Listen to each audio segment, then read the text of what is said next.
All right, good evening, everyone. This is CJ with Rogue Money.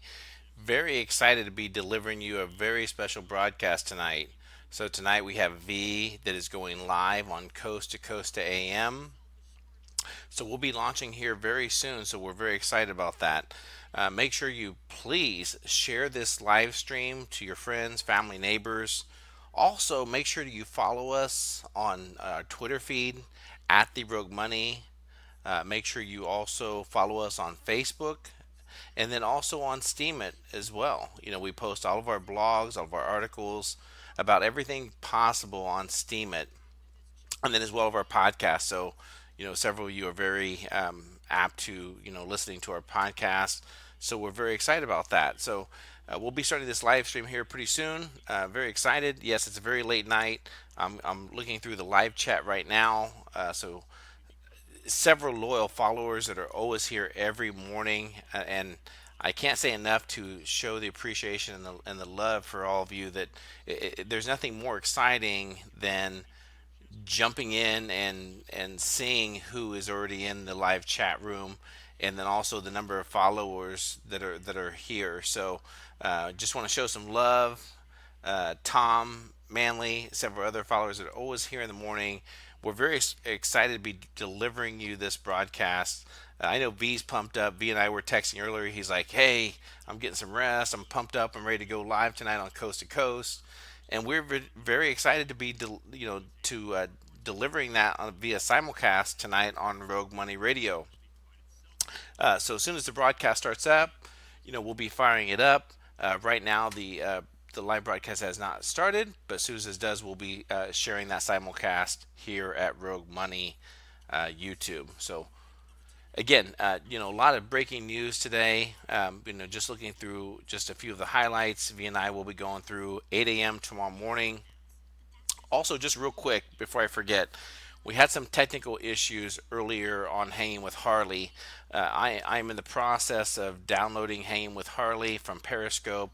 I will get that re-uploaded to YouTube so that we can get the full audio to YouTube. V was mobile today. He had a lot going on, so it was kind of difficult to manage all that.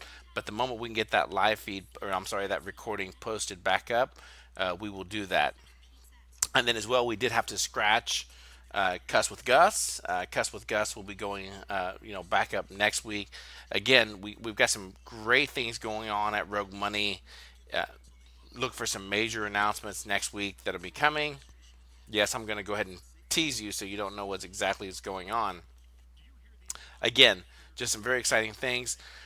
Do want to take a moment, when you take a look at today's news articles, and again, V and I will be going live at 9 a.m. tomorrow. We're actually adjusting tomorrow's start time of Rogue Money Radio. Rogue Mornings will be going live tomorrow morning at 9 a.m. versus our normal start time of 8 a.m. And that's primarily because we're here tonight, bringing it to you live, raw, 1 a.m. to 2 a.m., whatever it takes to deliver V.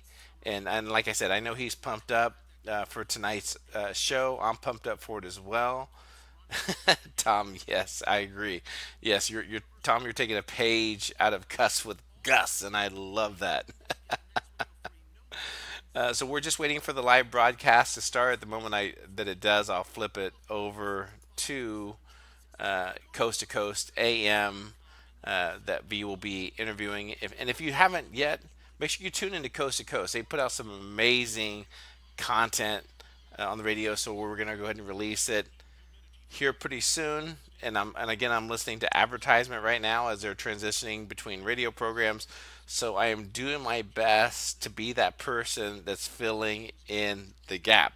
Um, I'm not sure if everyone in the channel, I don't know what it is, but in regards to the depression that is affecting our musicians, from Chris Cornell to the most recent events with Linkin Park. I know I listen to Linkin Park. I love that mix whenever it went from rap to metal with a overtone of a turntable, mixing it with some nasty beats. It was just some kind of fresh and reviving. It was just completely new, almost like the Beastie Boys. It was like when the Beastie Boys reinvented rap the way they did with "Fight for Your Right to Party." It was when the Beastie Boys came on the scene. It was like primarily was like Run DMC, some of your traditional rap music, and the Beastie Boys changed all that.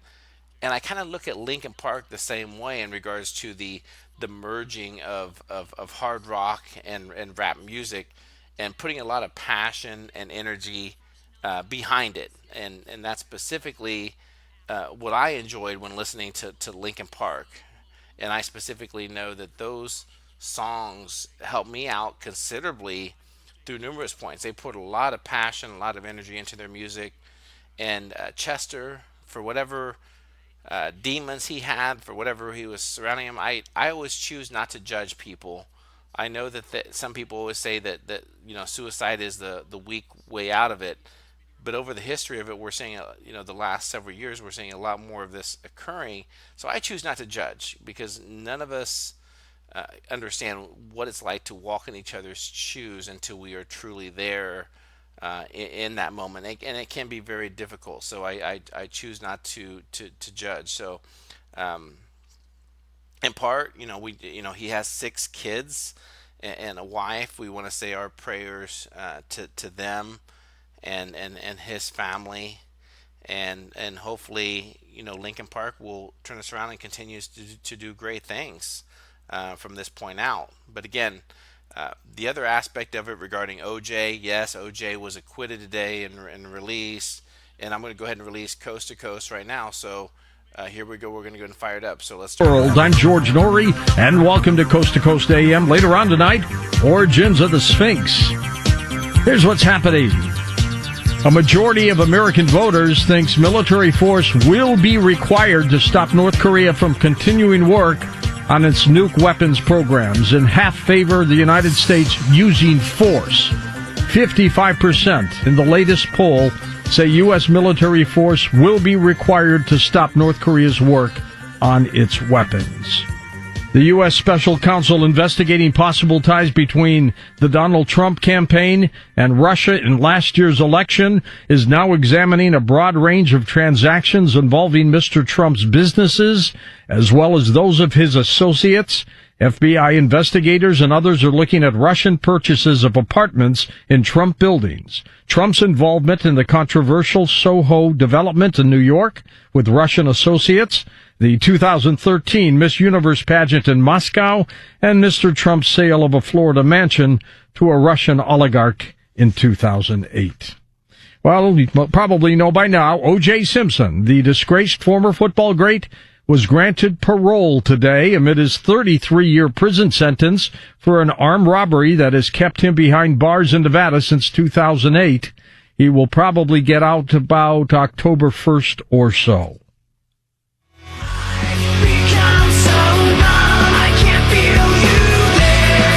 LinkedIn Park singer Chester Bennington has died on what would have been his friend Chris Cornell's 53rd birthday. Cornell hanged himself on May 18th in Detroit, and now Bennington's death is also being investigated as a possible suicide. The two performers were close friends when they toured together in 2007 and 2008. Tragedy there.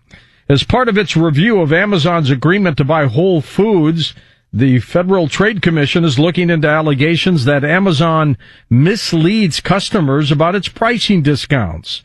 The FTC is probing a complaint brought by the advocacy group Consumer Watchdog, which looked at some 1,000 products on Amazon's website in June and found that Amazon put reference prices or list prices on about 46% of them. Lauren Weinstein, who watches the internet for us.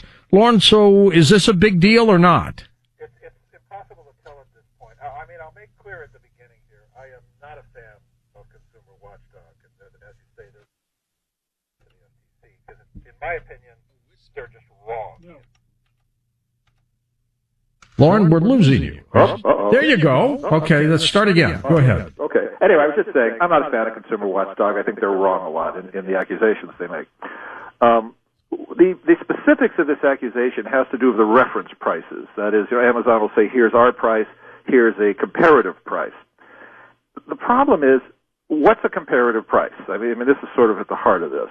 Is it the manufacturer's suggested price? Is it the street price, which is typically less? It could be a lot less than the manufacturer's suggested price. Whose price? You look around the internet, and just street prices can vary enormously. So to really determine whether or not Amazon is doing something here that's unfair, you have to understand the entire pricing regime. I don't think we can tell from this. And right now, it's not even clear if the FTC is going to open a formal investigation on this. All that said, Amazon clearly has a tremendous amount of power in the online marketplace. I mean, that goes without saying. And they need to be watched closely. And I think that obviously their purchase of Whole Foods is a very large transaction. And I'm glad to see the FTC is looking at this in a serious way. Okay, thanks a whole bunch, Lauren. Appreciate it. Apollo 11 landed on the moon's surface July 20th, 1969, more than 200,000 miles from Earth. The surface appears to be very, very fine-grained as you get close to it. It's almost like a powder. Ground mass is very fine. I'm going to step off the limb. That's one small step for man, one giant leap for mankind. What an amazing feat. 500 million people watched on television as Neil Armstrong said those incredible words. What else is going on in the skies these days? Let's check in with Peter Davenport from the National UFO Reporting Center. Peter, go ahead. Good evening, George, and boy, what a week it's been in the field of ufology. I wish we had 3 hours to talk about everything that's happened over the last 5 or 6 days, but I'd like to start with a very, very dramatic sighting that occurred last Saturday, July 15th, over Lyons, Colorado, which is sort of north of Boulder and very close to Montrose, I believe. A couple was camped in a very rural area near Lyons, enjoying the midnight sky. It was about 11:15 p.m. on Saturday, the 15th of July again. They looked up in the sky, and they were just utterly shocked. These are not the type of people, George, to be easily shocked. The husband, professional engineer, also has another technical advanced degree, and very skilled with astronomy. They saw, they claim, a cluster of somewhere between, they estimated, between 100 and 200 self-luminous lights moving across the star field. Beautifully clear night. They were enjoying the Milky Way, and this cluster of lights just moved across the sky, lasted for an estimated 5 to 7 minutes. They said they've never seen anything like it, and they watched it very carefully, they feel. They saw individual lights leapfrogging one another in the group of self-luminous lights. Have no idea what those objects were, but shouldn't have been there by my measure. 3 days later, Wednesday morning of this week, Stratford, New Hampshire, a woman writes she was up late at night looking at her property. She saw a white light go streaking through the tops of her nearby trees, and as it streaked, it was bouncing up and down, back and forth, and suddenly it turned abruptly and shot off to her right to the west, I believe. Very dramatic sighting. I mention that one because 2 or 3 hours later in Honaker, Virginia, a gentleman went outside to enjoy the night or morning sky in his case, and he saw a blinking light in the vicinity of the Little Dipper, very close to the North Star Polaris, and it blinked for 50 minutes. Wow. He scratched his head, couldn't figure out what it was. Very, very interesting event. Couldn't have been a meteor, could not have been an aircraft, possibly a balloon, but it's going to be very difficult to try to find the owner of that balloon, I'm afraid, even if it was one. And later that night, again, the July 18th, this is Wednesday night of this week, 2 gentlemen went to the local high school in Grand Saline, Texas.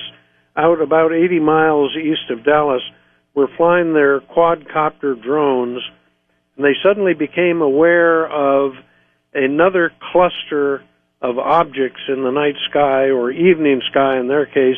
The sighting was at 6:38 p.m. We're going to have the video they provided up on our website when our webmaster gets back from vacation. But they estimate between 25 and 30 objects hovering in the evening sky. Very dramatic sighting, and we'll have that posted in the near term.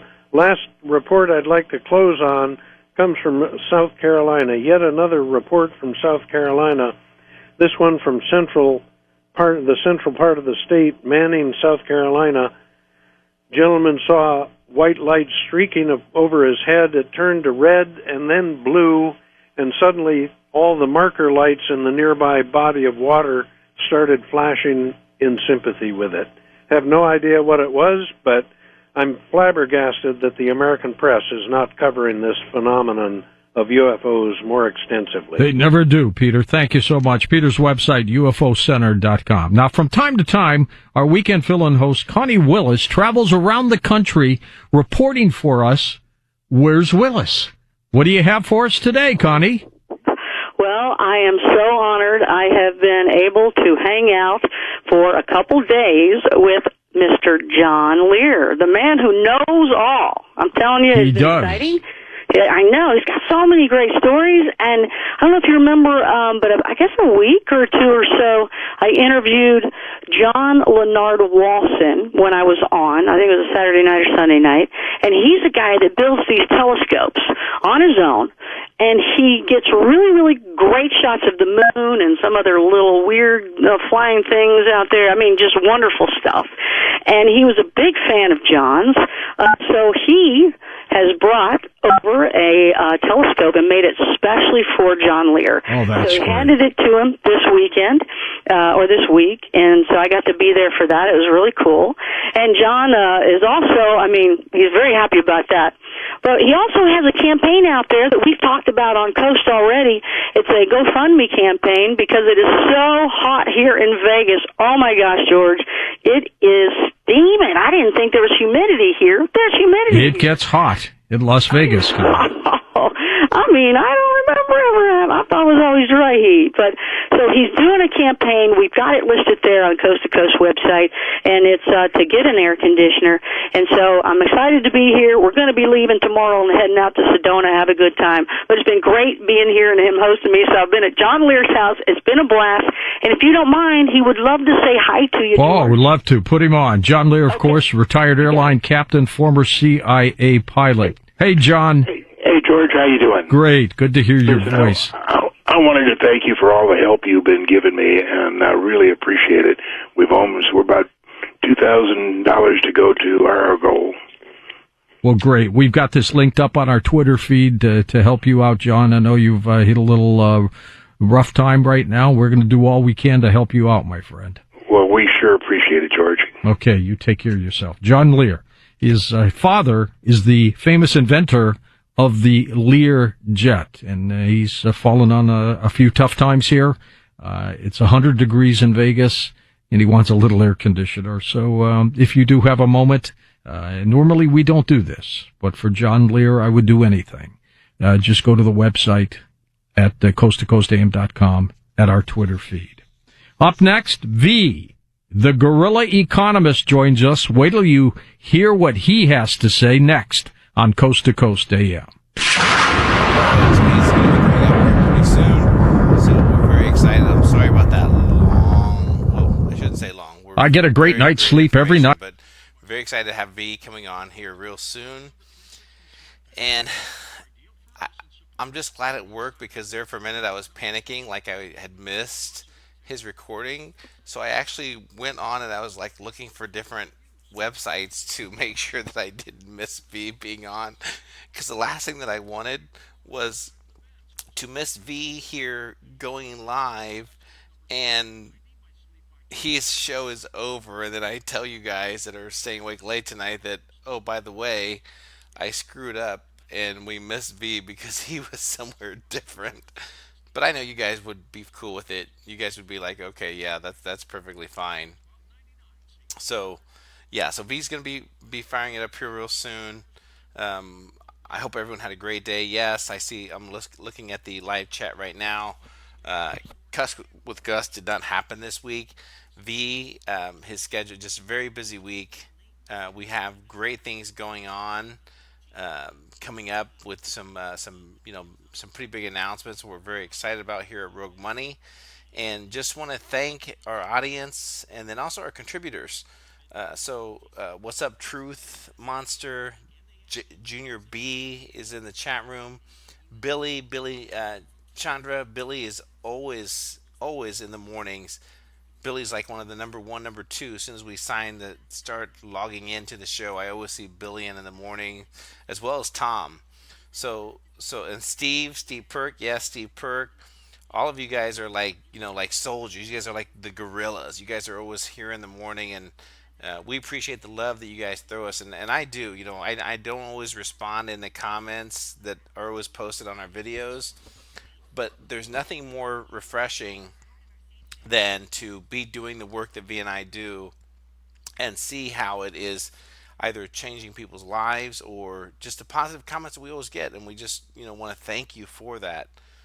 So let's get pumped up for V. V's going to be coming up here in just a moment, and we're very excited. So here we go. Has worked for some of the top commodity trading firms and investment banks. He has contributed to private think tanks that help create investment policy. V predicted with pinpoint accuracy, I should add, the play-by-play of the Eurozone crisis. He predicted the first shots of the currency war. He was the only one who predicted the current state of suppression of the precious metals, exactly calling the price would be contrary to every other voice in the world right now.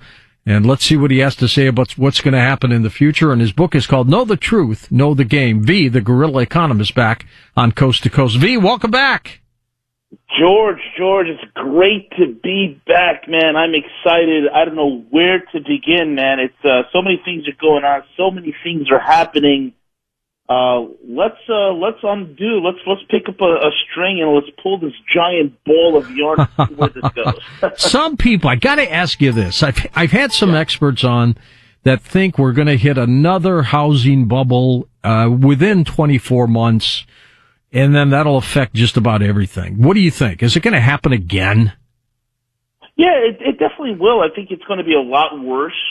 If you look at it this way, George, the situation with the market, I mean, let's be honest here. The entire market is held together by electronic duct tape at this point. It's all electronic duct tape. That is the way this whole entire economy is running. You and I both know, George, that since 2008, the actual physical economy just died. So what's going on today is just this menagerie, this show of a so-called economy, but it's all electronic. So, one of the ways these guys are doing it and keeping things alive with this juggling act is, things like certain asset prices, or home prices, right?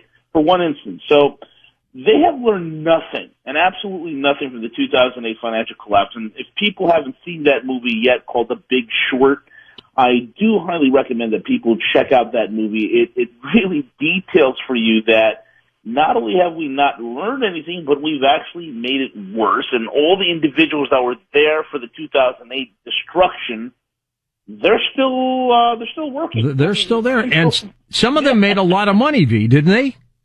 Yes, they did, and nobody went to jail. Nobody went to jail. That is true. How did they pull that off? My gosh. Yeah, exactly, George. The things these guys do, if you and I were to do it, man, we'd be in prison in no time. In no time at all. The stock market seems to be rolling along. How come? Yeah. You know what? Going into I think it was 2016, summer of 2016, I started, looking at some of the data, a lot of the intel that was coming out from the market. And one of the things I was saying, George, and I started to put it out there, is get ready for Dow 20,000. I said, Dow's going to be hitting 20,000 before the summer's through, going into the fall, and boom, we hit it. We sure did. One of the things I'm saying right now is Dow 29,000, Dow 30,000, because these guys, they got to hide the inflation somewhere. They got to keep the shenanigans going. They got to keep the electronic circus running full steam. What better way than to stick it all in the Dow, which is just a fictitious index to begin with? Most of the trades on Wall Street, it's all computer to computer to begin with. There's no human involvement. There's no price discovery. There's no mark to market. There's none of these things, George. So, the market is going to be on a tear. I think it's going to be on a tear for the rest of the year. And until at some point the wheels are going to fall off. When, it's not a question of if, it's when at this point, George. Okay, so, but if you get a 29,000, 30,000 Dow, and you say it'll take how long to get to that point? About a year? It could be a year. It could be a year before we see 29,000 point Dow. I think it's very possible. Now, when it drops, if it hits, how bad is it going to hit? Well, here's the funny thing. Before, I used to be of the thought that, we're going to go to, a very high Dow, and then it's going to pop, and we're going to wake up one day, it's going to be like a 5,000 point Dow, and that's it. I don't think it's that scenario anymore. I think, and I coined a term, it's called monetary hypoxia.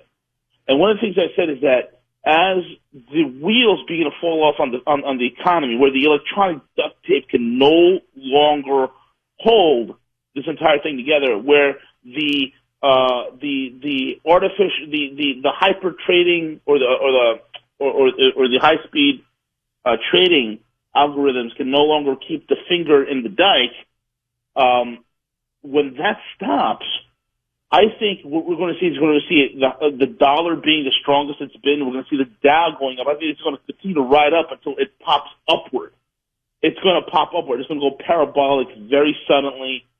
That's a scenario that we're starting to see, especially with the colleagues that I'm working with, some of the guys who are mapping this out from an electronic perspective using various different types of computer trading models. I think that's what we're starting to see. I think we're going to see a stronger Dow. I think we're going to see a stronger dollar before this whole thing goes pop, man. Will this be a false euphoria for a lot of people? I mean, will they think things are just booming? Yeah. Oh, completely. Well, people that follow us over at roguemoney.net, one of the things that we always tell people that listen to us, and even on our morning shows on YouTube, on our Rogue Money YouTube channel, is, hey, you know what? It's a euphoria. It is irrational exuberance. And one of the things that John Maynard Keynes says, and, a lot of people don't like Keynes, but, I'm not a fan of Keynes myself. But one of the things that Keynes says is that the market could stay irrational more than you can stay solvent. So there's a lot of guys who have been shorting the market for the last year or so and have lost their shorts. They have literally lost their shorts, George, shorting the market. There is irrational exuberance. And one of the things I always try to tell people is when you have this type of rational exuberance and we're seeing a market running up, even the worst news coming out, hey, there's less jobs, there's higher unemployment rate. Mm-hmm. I mean, the real unemployment rate is catastrophic. But, the more negative the data, it just seems the higher and higher the market goes. So I tell people, it's like, you have to be pragmatic at this point.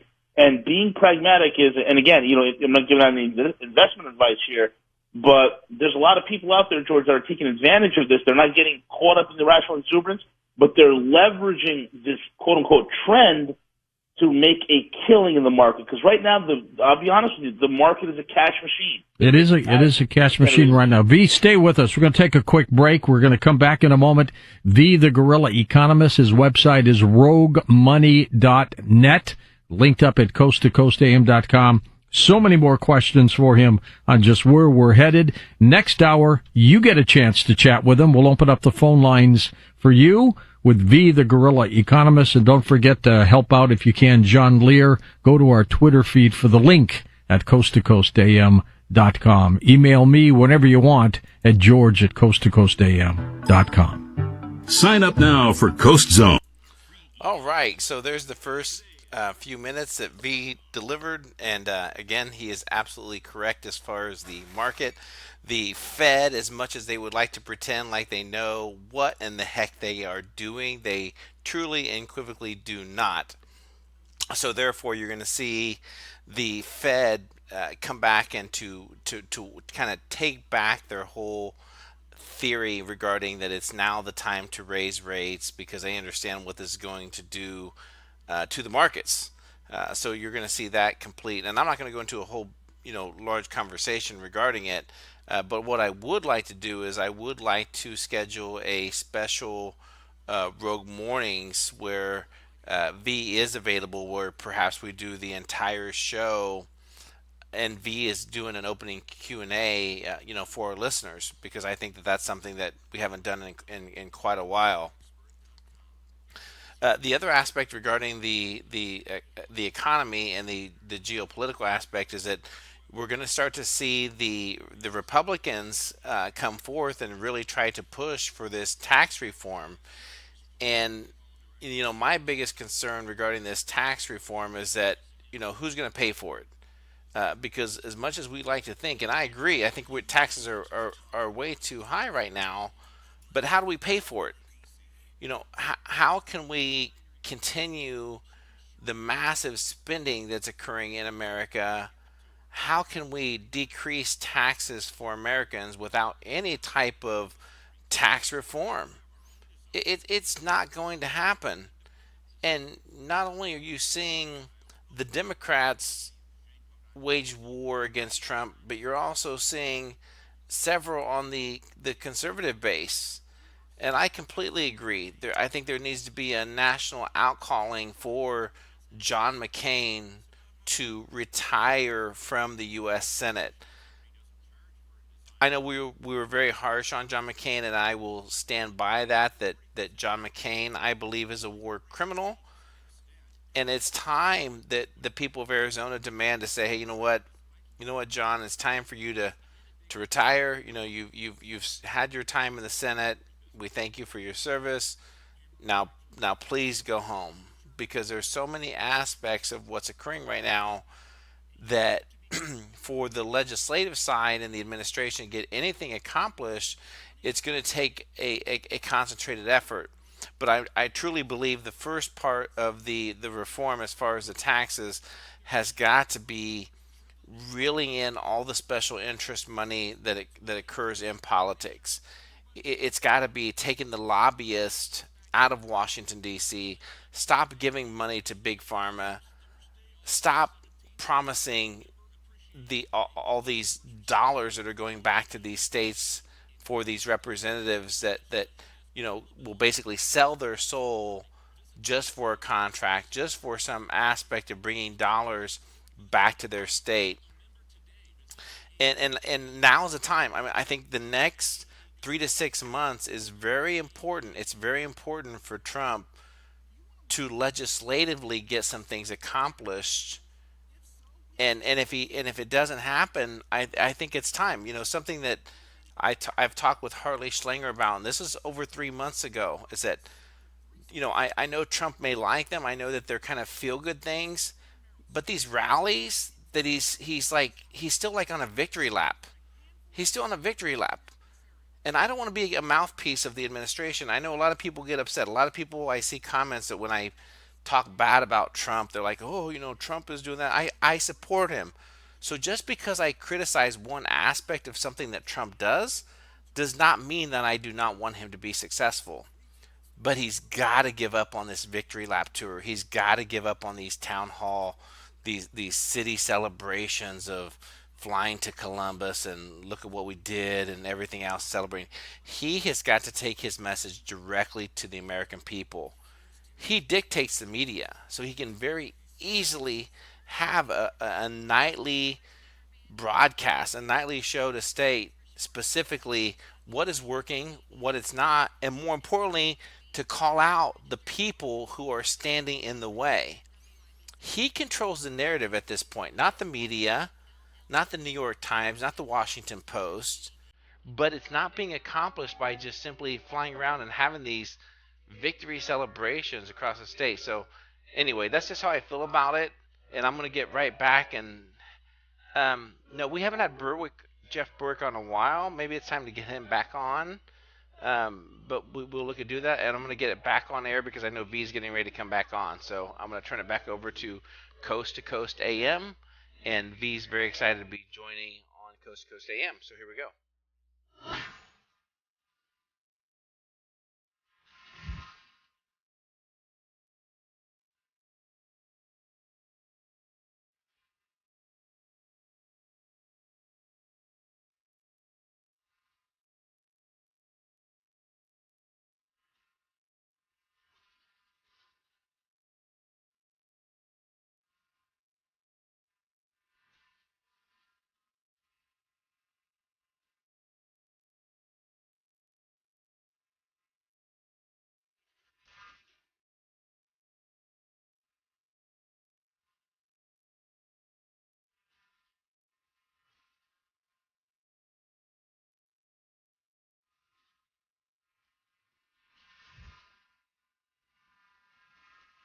You're listening to Coast AM with George Norrie. I also wanted to thank Kerry Cassidy from the Project Camelot for pointing out John Lear's current situation. Most helpful. Thank you, Kerry. Appreciate that. Coast Insiders, you can sign up. It's 15 cents a day, which is pretty nominal, I think, for all the great benefits that you'll have, including downloading, picking up special programs, participating in chats, and just listening to the program whenever you want. It's just a great way to become part of the program. Just to be a Coast Insider by signing up at coasttocoastam.com.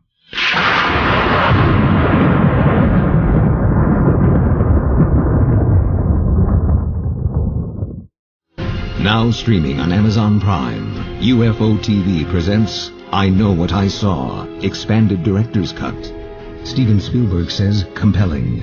Larry King says, this is the real Close Encounters. Apollo 14 astronaut Edgar Mitchell said, I Know What I Saw is the most compelling film on the subject of UFOs to date. I Know What I Saw, expanded director's cut. Now streaming on Amazon Prime. Also available on iTunes and DVD from UFO TV.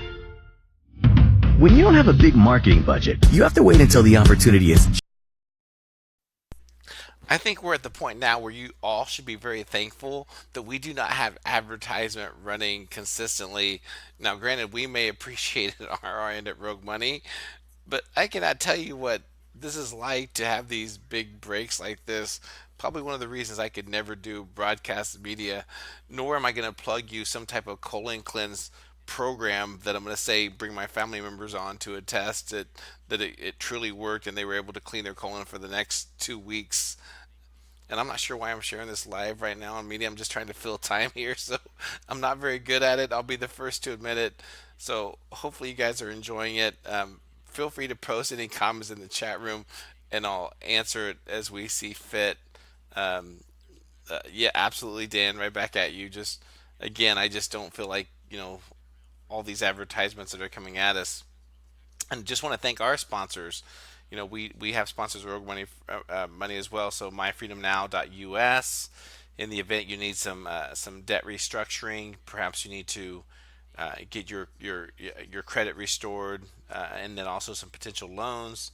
And then also regarding the magical USB in regards to being able to surf the web anonymously, a complete OS, a complete operating system that's off the grid. Make sure you check out that as well. So, and hopefully Coast to Coast gets back with me, which I think we are. So I'm going to turn it back over to them. Here we go. Okay, welcome back to Coast. V, the Guerrilla Economist, with us. We'll take calls with him next hour as well. V, what do you think about bricks and mortar places getting crushed by the internet? It's the inevitable change, man. I think if you're a bricks and mortar operator of a business, if you're not online, you don't have a business. I think it's very vital either that, mom and pop or small business owners who have brick and mortar to integrate somehow with cross-selling platforms that have to be online. There has to be a better way to, for you to utilize the internet to capture customers, without which you're going to get crushed. And then you have the issues like, let's say, Amazon. Amazon.com, they are out there crushing Best Buy. They're out there, putting the pressure on, even large established retail giants like Walmart. So it's very, very competitive, very tough environment. It's going to require something that a lot of these large online purveyors can't do. And I think this is a chance and an opportunity. And George, we got to look at opportunities. There's no such thing as crisis. There's opportunity. And I think it's time for small business owners to look at the things that are not covered by these large-scale online vendors, such as great customer service being one of them. Building that rapport. I think it's a travesty that's happening, but I think it's also going to create more creative companies, more creative brands are going to be spurring forth. It truly is a new environment for all of us that are in business, man. These bigger stores, the Sears, the Targets, the J.C. Penney's, did they not see this coming with the internet?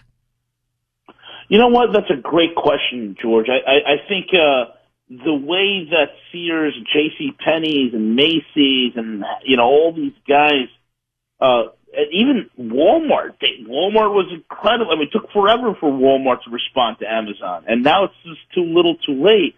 No, they didn't see it coming. Why? Because they were led by people who were used to or very accustomed to a very old way of doing business. Yes. And these were the heads of the company, and they would go into their boardrooms. Their boardrooms, rather than, giving back critical feedback, what their boardrooms essentially did, George, was become echo chambers. And so these guys never were able to get a very quick response in order to respond to the online threat. They never could do it. It was kind of like the establishment trying to respond to Donald Trump. It was just too little, too late. There's probably emails in major corporation files from younger people who are internet savvy, digital savvy, saying things like, hey, we ought to set up an online store to compete because it's going to be big one day. And I bet these CEOs probably looked at it and went, what's an online store? And threw it out the window. Exactly correct. And you know what? They're still doing it today. They're behind the bell curve on so many things, George. The future is decentralization. You're seeing the internet is going to be decentralized. Banking is being decentralized. Currency is being decentralized. And it's into this future that you have the current establishment, the corporatocracy, the kleptocracy, these guys are finding themselves, for lack of a better word, in a pickle. They're in a bind because they can't seem to adapt because nobody wants them.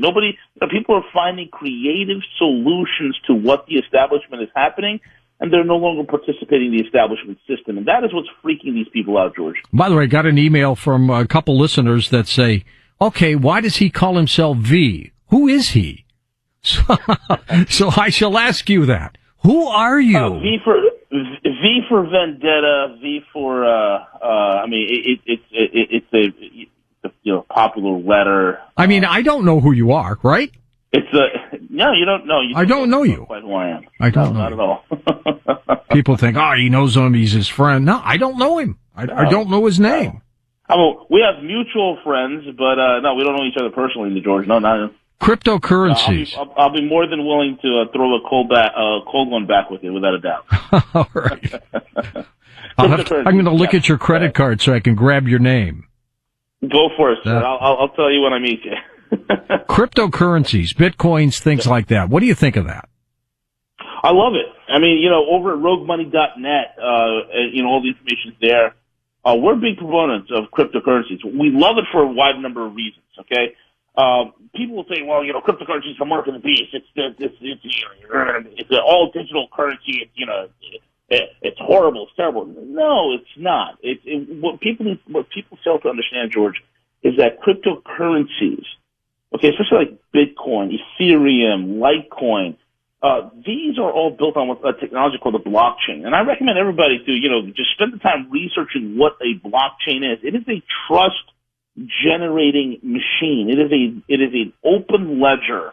And if you want to control people, the last thing you want to ever do is blockchain, because you just can't control anybody utilizing blockchain technology. And Bitcoin and cryptocurrencies that are like Bitcoin are built upon this technology. It provides equal footing. Whether you have $1 million in Bitcoin or just $10 in Bitcoin, you're treated equally by the system. It's decentralized. Nobody controls it. Nobody is issuing it. There's no hyperinflation in Bitcoin because it's capped at 21 million coins, and that's it. That's ever what will be produced, and I think we're going to hit that number sometime in 2030. But so that's the way the cryptocurrencies start. So we're big fans of cryptocurrencies because it's allowing people to unplug from the biggest troublemakers in the world, George. And the biggest troublemakers are the central bankers. The biggest troublemakers are Wall Street. The biggest troublemakers are the City of London. And we are unplugging ourselves from there. Enterprising entrepreneurs are utilizing blockchain technology to come out with not just cryptocurrencies, but all sorts of wonderful solutions, from healthcare solutions in streamlining, databases for healthcare, all the way to eliminating a lot of this gobbledygook that comes with contractual law, because thanks to smart contracts built on the Ethereum platform, this is a whole new world, George, an absolutely whole new world. We are where we were at the advent of the internet. So this is the next phase of the internet. And the beautiful thing about cryptocurrencies is, you know, we are at such a ground level. I mean, this whole cryptocurrency phenomenon is only 5 years old. So there's no quote unquote real experts, right? There really isn't. So it's still at a ground floor level that if anybody that's listening is really keen on understanding how it works, get educated on it. There's some great books out there, like, you know, blockchain technology. There's wonderful books written by a lot of great guys who were in the beginning of Bitcoin. I'm personally friends with some of the first guys who started Bitcoin, one of the first investors into Bitcoin. He's a good buddy of mine. You know, so this is a great opportunity for everybody listening in, and it's the best way for us to say no to the banksters, George, and I'm all about that. Well, it is a way to say no to the banksters. What's the danger, though, V, of somebody hacking? There have been hacks before into some of these systems and literally robbing you. Right. Oh, absolutely. There is a risk, and I'll tell you exactly what the risk is. You know, a lot of people are like, well, I don't want to get into Bitcoin because that could be hacked. Well, if your Bitcoin is being held at an exchange, I mean, you're keeping your Bitcoin at your Coinbase. You're keeping your Bitcoin at an exchange like, well, what was popular hack that occurred in, I think it's 2012 or 2013, the Mt. Gox exchange, where people have lost tens of millions of dollars in Bitcoin. If you're Bitcoin, you're parking your crypto into an exchange, yeah, there's a chance for that exchange to get hacked. I mean, there's been more security features that have come out that mitigates and or reduces that, but these hacks do occur. I always recommend people, look, if you're going to buy a cryptocurrency like Bitcoin, put it into your own wallet, because everybody has their own wallet. Your Bitcoin wallet it's unhackable. It's there's no way. It's the most bulletproof thing you have. Extremely difficult to hack. And I always tell people either get a USB thumb drive, you put your wallet on there, or you can get yourself a paper wallet where you can the actual Bitcoin code in the wallet and the alphanumeric digits of your wallet are on that paper wallet, and it's held in storage. There are clients that work with us and people that work with us that literally have their Bitcoin wallets in a paper wallet, and that paper wallet is in their safe right next to their gold, right next to their silver, right next to all their other stuff that they keep safe with them. You know, so there are alternatives to that. So if you hold your Bitcoin in a personal wallet, you're fine. You put your cryptos on some sort of exchange because you think, hey, you know what, you want to go ahead and dabble and gamble and make some killing, which is fine. You want to be enterprising, you want to be adventurous, you want to do that. That's totally cool. But understand, there could be a hack. You got to find out very carefully, you know, what type of insurance these guys have. I mean, there are countries that are, you know, rolling out, thanks to their financial regulators, different types of insurances and guarantees to ensure that some of these exchanges are protected. So you have to do your homework. You know, don't rush in, you know, blind-eyed and heading straight into something that you don't know about. Please do your homework. What will happen to cash, V? Is it going to go away, or we're going to keep it? I mean, cash will always be there. I mean, when you look at it this way, George, you got 3% of all the money in the world is physical cash. Okay, 3%. 97% of all the money in the world is digital. So we're pretty much in a cashless society to begin with. I mean, all these people warning about we're going to enter a cashless society. Well, where have they been for the last 40 years? We're practically in a cashless society. But cash will always be there, and I think it's going to be there for a wide number of reasons. You look at New York City. You got at least, you know, you look at a lot of these street vendors. These street vendors, some of these street vendors in New York City, George, are making millions of dollars a year. I kid you not. You mean with their little carts? Even with their little carts. I personally know a vendor that's making $5 million a month. A month? A month. He has about 3 or 4 or 5 carts. He's making that much. What is he selling? Hot dogs or what? You name it. Gyros, you know, different types of dishes with rice and salads and this and that. $5 million a month? And it's all cash, I bet. It's cash. It's all cash. It's all cash. And, you know, he has a litany of carts that are out there that are making him money.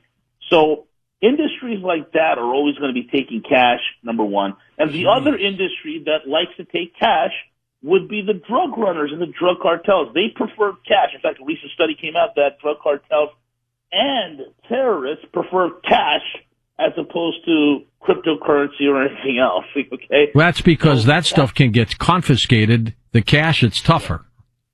It's tougher, and it's easier. It's more portable. I mean, I'm thinking about it. If you're some terrorist nut job on the battlefield of northern Syria, and you want to get paid by your ISIS commander, you're not going to take a Bitcoin. You're going to be like, what do I do with this?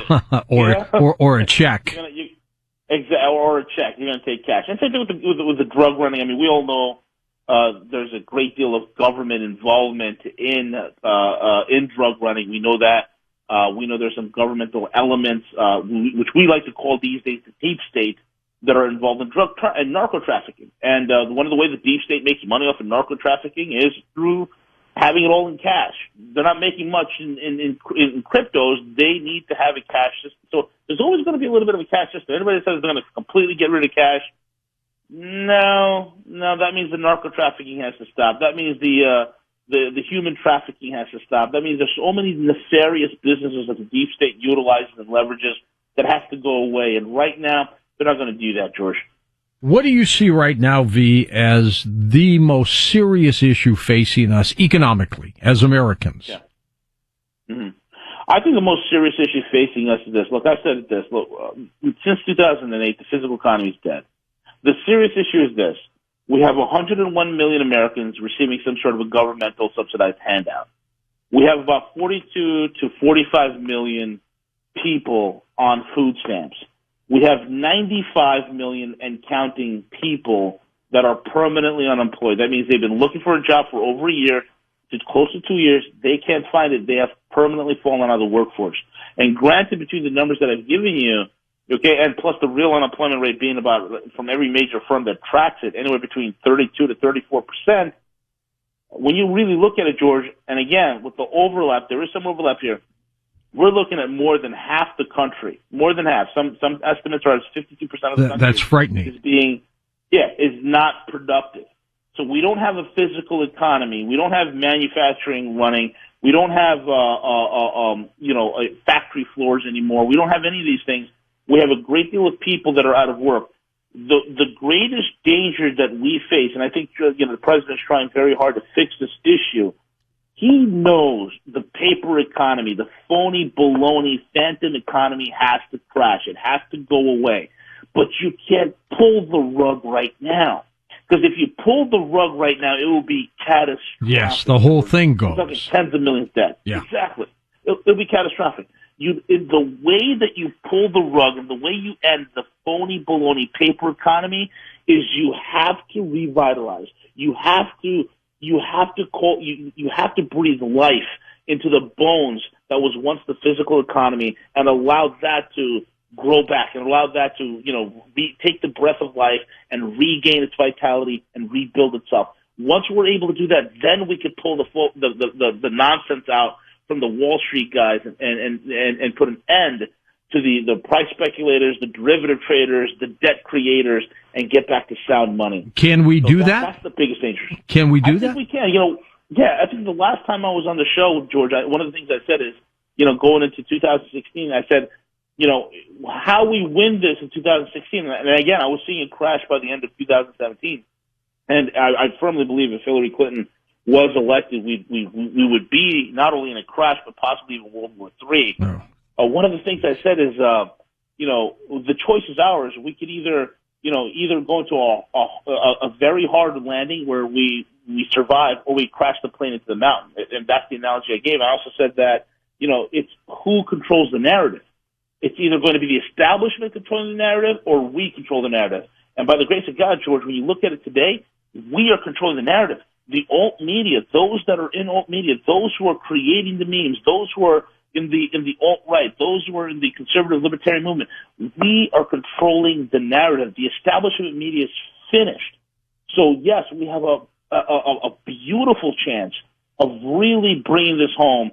We just cannot let our foot off the gas. We have to push even harder. The election of Donald Trump was just the first thing. And I think this midterm elections, I tell all the listeners out there, get the names of every single do-nothing congressman and do-nothing senator and vote them out of office, and then support those who are not only going to come in for changes for liberty and for freedom, but for those who are also willing to establish term limits for congressmen and senators So this type of shenanigans will never happen again. What about conflict with North Korea?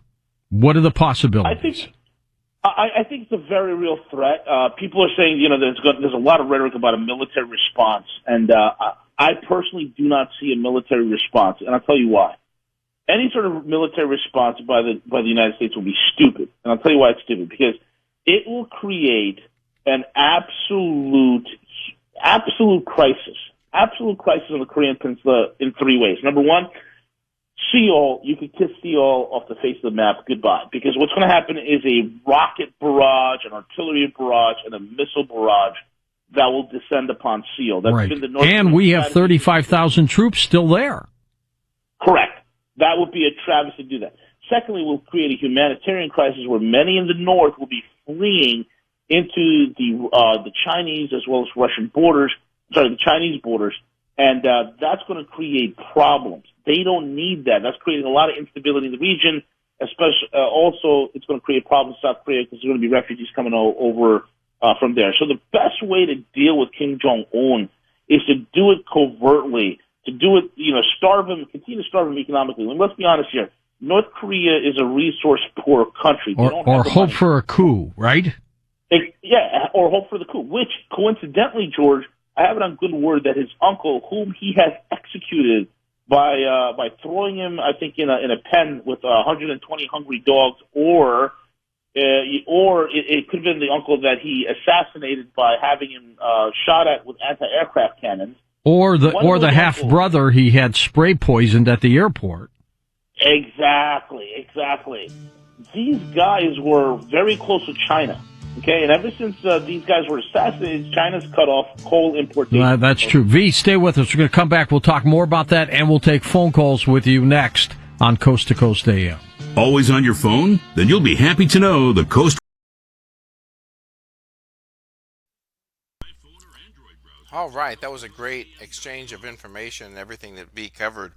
And V was right on the money in terms of all the angles that he discussed, whether it's the cryptocurrency, whether it's the stock market, whether it's the geopolitical aspect. The only thing that I'd like to contribute towards that is just one angle, and that has to do with the retail sector. In one sector in the retail, I think in part why we are seeing so many closures, so many retailers struggle is in part because of the credit market. We are seeing the credit market greatly shrink for a lot of these retailers, and unfortunately, what's going to happen is you're going to witness here pretty soon that whenever these retailers, mostly soft lines, when they go overseas to China, to the Philippines, to Malaysia, wherever to buy their goods, that they're not going to. Those manufacturers are not going to want those goods paid for on credit. They're going to want either their currency, perhaps cryptocurrency, something different. So I think that's an important part that comes into factor. And the other aspect regarding the entire, Bix and V had a great discussion on Wednesday on Hump Day, just in regards to the skeptics out there with the cryptocurrencies. And I fully agree that I think that before you jump into cryptocurrency, I think that you have to do your own part. I think you need to review, you need to watch some videos, understand it. I wouldn't suggest to anyone on here that their first move, if you got $1,000 and you say, well, I'm going to get into cryptocurrencies, your first move is going to jump into an ICO, initial coin offering, not knowing specifically what that could entail. So the only thing that I would add to the conversation in regards to the cryptos and the gold, the silver, some of the market people is one aspect, and that's that I think there's room for both. I think that there is room, not only for the cryptos, but there's room for the gold and the silver. If you think about the amount of money that's sitting in the stock market, people that have their money on the side looking for ways to invest, looking for different things to do, I specifically think that the cryptos, the gold, the silver, there's room for all those things to come into play. And I think that's very important to remember. In terms of the geopolitical aspect regarding North Korea, Trump is doing the right thing. You know, Trump is doing the right thing because China is specifically able to influence the North Koreans to do what it takes to scale back their nuclear aspirations of becoming a nuclear powerhouse. China has that ability to, and we're starting to witness those right now. China has imposed energy. China has shut down some of the sale of oil, of coal, some of those things to China, to North Korea, and those are impacting the North Koreans. So as people struggle in North Korea, you're going to see North Korea pivot towards it. Nobody wants a world war. Nobody wants to see an escalation of events occurring in North Korea.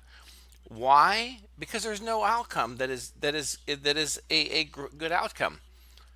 Everything that you look at in terms of every type of military option, everything on itself at face value, it just impacts everything. The U.S. has no play other than to count on China to influence the North Koreans to do the right thing.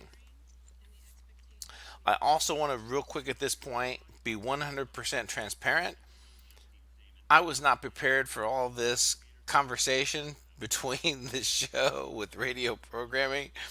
So if anyone has anything in the chat room, any questions you'd like to ask, please go ahead and post those now while we're waiting for V to come back on Coast to Coast, which I think is going to happen here pretty soon. We'll give it another few minutes.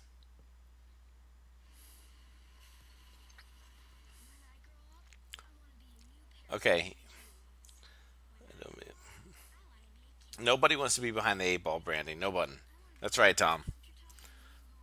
So yes, freedom is very important. I think in part so much to everything that the people who supported Trump, and it's an argument that I will continue to make, is that people did not so much vote for Trump versus what he stood for. Trump stood for the anti-establishment candidate. Trump stood for the American people to take back our country from the deep state. And for that reason, is I will continue to support Trump. Would I like to see some things happen differently? Absolutely, absolutely.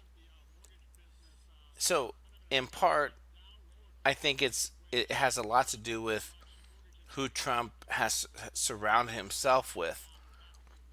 And when you think of Reince Priebus, when you think of when you think of his vice president Mike Pence, you're talking about some people that have been very much plugged into the establishment politics. And what I would challenge Trump with is, if I had Trump's ear for 5 minutes, I would encourage Trump to do three things. Number one is to stop appointing political people to these appointments. Get back and look at people in the business sector. Look at some of the people that have proven business experience that can apply those to politics. Number two, and this is very important, would be to take a look in part at your Senate Majority Leader Mitch McConnell. Take a look at your Congress Speaker of the House Paul Ryan, and have some heart to heart conversations regarding their performance, and let them know that they're on notice, that if they cannot show the leadership that they should be able to in their positions, that you will start supporting changes to take place within the House and the Senate. Because Trump in himself, he can't solve it all, folks. Trump is one person. Trump is one person, and he needs to be able to count on people to deliver in their positions. And right now, fundamentally, they're failing. They're failing. Paul Ryan, Mitch McConnell, they are failing miserably in their roles. There are so many good people that Trump could look at to get involved in his inner circle, in his cabinet. You take a look at people like Rand Paul. People that I think that Rand Paul, of all people in Washington, D.C., Rand Paul has the pulse of the American people.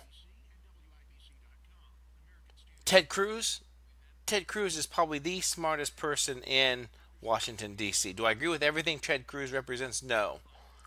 But I could see a valuable spot for Ted Cruz to be helping Trump in his administration that's completely different from the folks that he has surrounded himself with.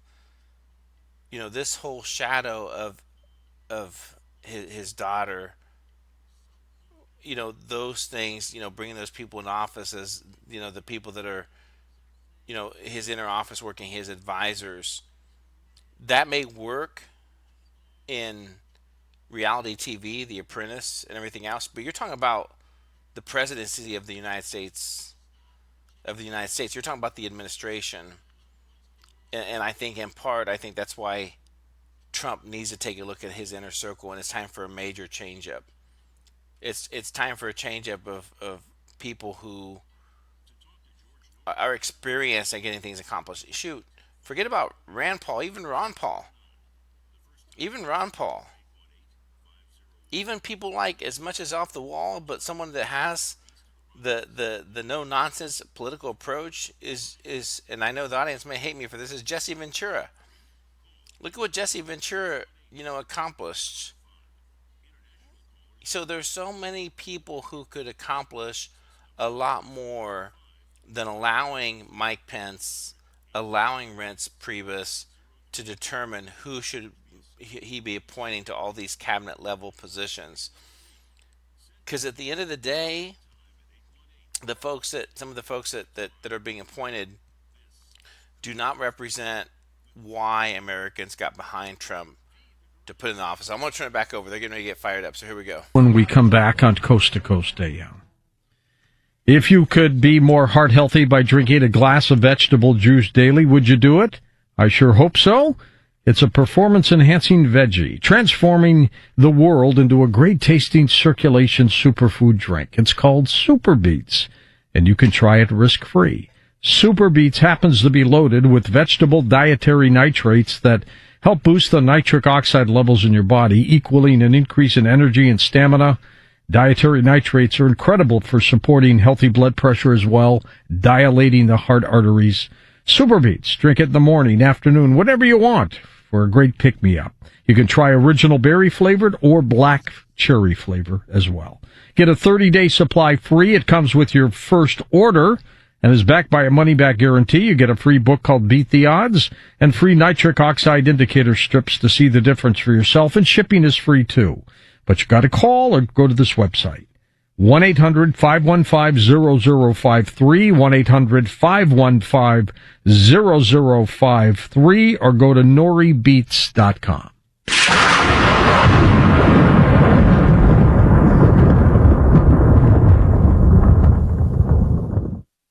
Get ready for the best styles on campus at prices that wow. Because Back to School at Goodies kicks off now. Goodies is your back to school headquarters all season, and early birds save the most. Because starting Wednesday, you can get 30% off women's, plus sizes, and junior styles, 50% off young men's apparel and women's sandals, and 25% off Nike shoes for the family. Plus, check out today's deals and download our app for even more ways to save. Goodies. What will new bring out in you? Goodies is part of our Sage family. Offer exclusions apply. Now streaming on Amazon Prime, UFO TV presents The Secret of Nikola Tesla.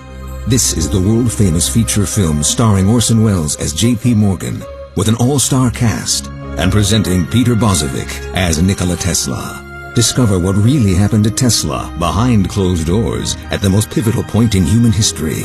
Discover The Secret of Nikola Tesla. Now streaming on Amazon Prime. Also available on iTunes and DVD. Indy's News Center, 93 WIBC.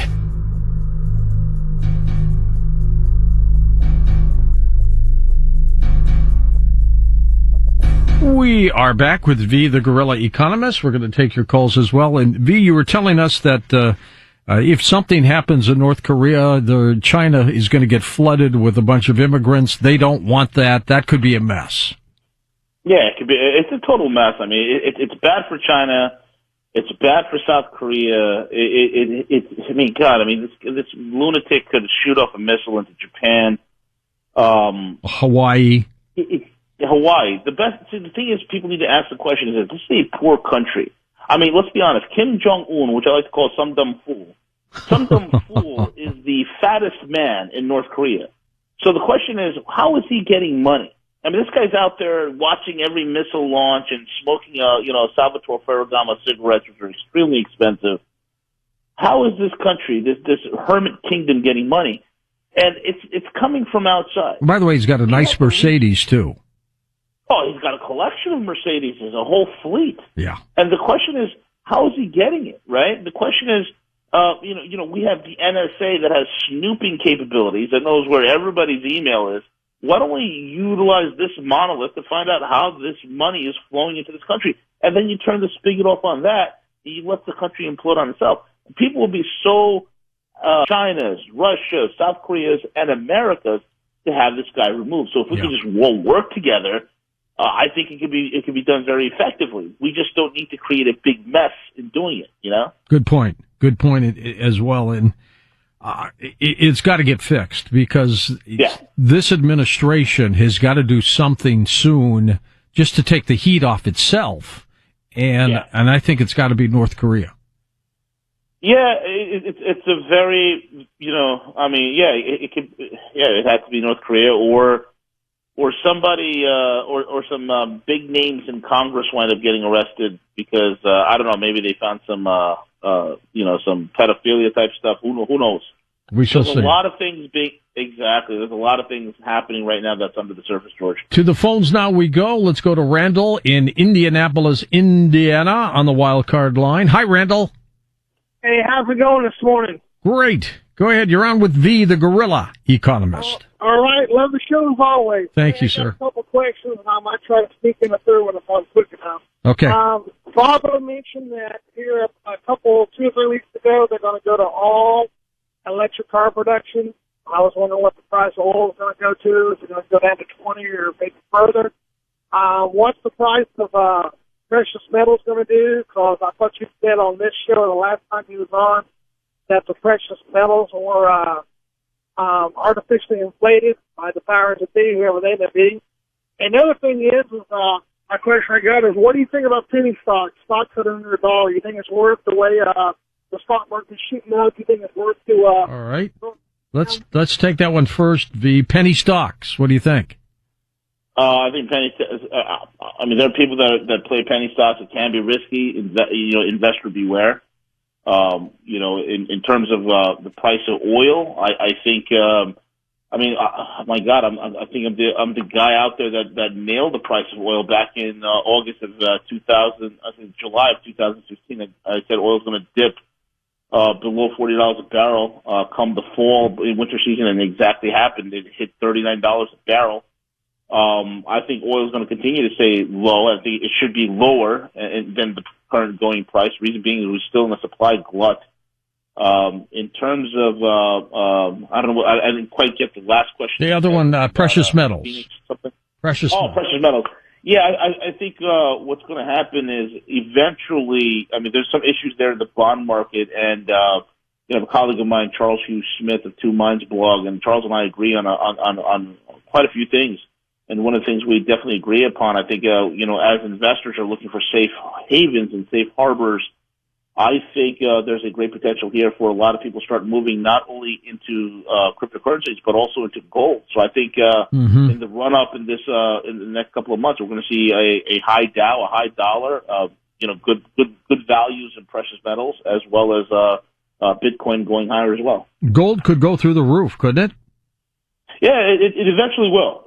People just need to stomach the volatility. It eventually will. It's not going away. There's a reason why the Chinese are buying thousands of metric tons of gold. There's a reason for it, and they're not stupid. No, they're not stupid, and they're very deliberate people. Quick question about Venezuela with Hugo Chavez dead. The country seems to be falling apart now. What's happening there? Well, Saddam Hussein's body double, a.k.a. Nicholas the Sweetness, a.k.a. the bus driver Maduro, is running. He's running the country off the cliff, man. And the guy is completely out of control. I think he's worse than Nero, who fiddled while Rome burned. That bad. There are videos of there are videos of Nicolas Maduro dancing the bachata as Venezuela is on fire. It's incredible. The guy's sanctions should be coming. Maduro wants to rewrite the Constitution again. I think this is going to be the third time he's doing it. To benefit himself, probably. Yeah, absolutely. I think he's going to become God Emperor. That's going to be his new title. That's what he's hoping. I mean, the place is out of control. I mean, people are eating their pets, George. Okay? It's horrible. And the people are eating their pets. And you know what? Bitcoin's doing quite well in Venezuela. And people are utilizing it, and that's one of the ways that, enterprising individuals are getting their supplies or getting their food is via cryptocurrencies right in Venezuela, because the Bolivar is an abject failure, and the dollar black market is pricing everyone out at this point. We go to Mark in San Bernardino, California now. Welcome to the program, Mark. Go ahead. Mr. Norrie. Hi there. I'm a vet, never saw combat, but... Like me, but thank you for serving. Yeah, I need to ask you, when was the last time we intervened with another nation that it worked out well for us? I can't remember. Never. And for your guest, how do you think the BRICS organization is going to play into the financial thing? Because their primary goal is to collapse the U.S. dollar as the global reserve currency. And from what I understand, they're planning on replacing it with the yen. What's your opinion? Well, that's a good question. In terms of the BRICS, I'll tell you right now, what's happening is, things have really moved beyond the BRICS, and I think the new thing right now, where what everyone's focusing on is what's called the New Silk Road. And the New Silk Road is basically connecting all of Eurasia. And it's connecting all of Eurasia with bilateral currency swaps, bisecting the dollar. So nobody's going to be using the dollar for trade. So this is a whole new thing. China invited the United States so many times, hey, come and join us in the New Silk Road. We can make it amazing. We can make it great. There'll be trillions of dollars that your companies could make off of it by helping to build the infrastructure. And so far, what the U.S. has done for last several, years, especially under the Obama administration, was stick the middle finger up at China. Well, Trump doesn't want to do that. And Trump has sent a delegation to Beijing to discuss the One Road, One Belt initiative. Now, for those that don't know, the United States is not the economic powerhouse. And I can prove that to you many, many, many ways. All right, our GDP numbers, I'd say close to half of our GDP numbers is nothing but reshuffled debt. Who would it be? China? China is. China has a physical economy. They are a banking giant. 3 out of the 4 largest banks in the world are Chinese. Banking is their largest sector in their economy. It's not, manufacturing, contrary to popular belief. And then people say, well, China has bubbles. Yeah, they have bubbles, but they don't have systemic problems. Their problems are regional. They don't have systemic problems. You don't have outsiders holding Chinese debt like the U.S. has.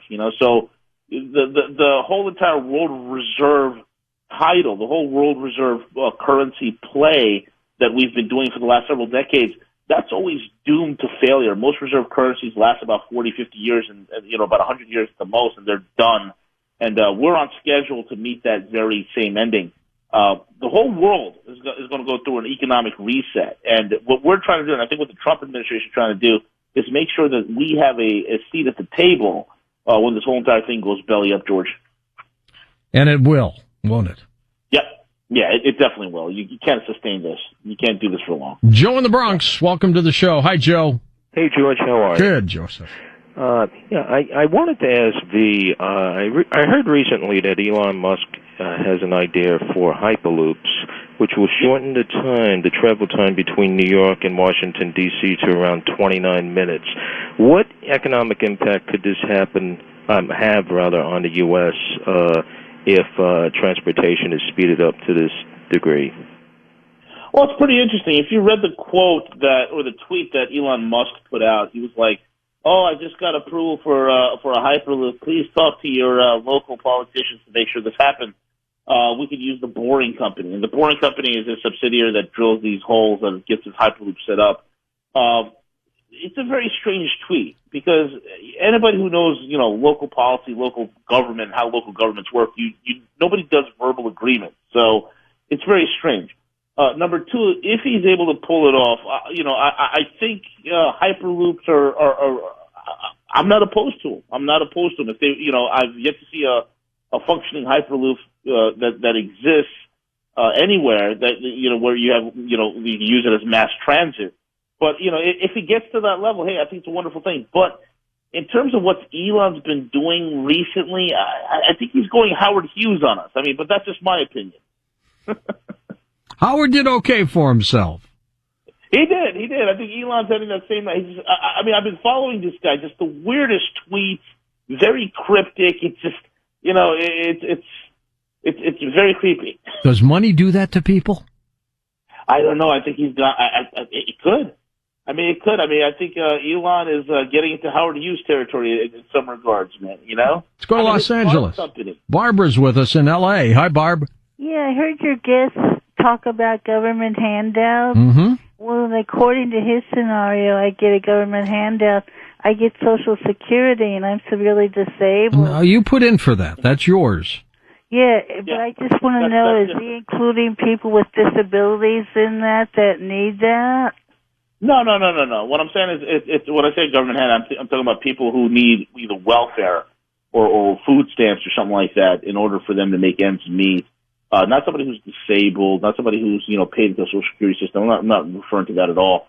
The numbers that I quote are those who are economically viable people that have the propensity and the potential to work, but they simply cannot find work. There's a difference between that and somebody who's physically incapable of working.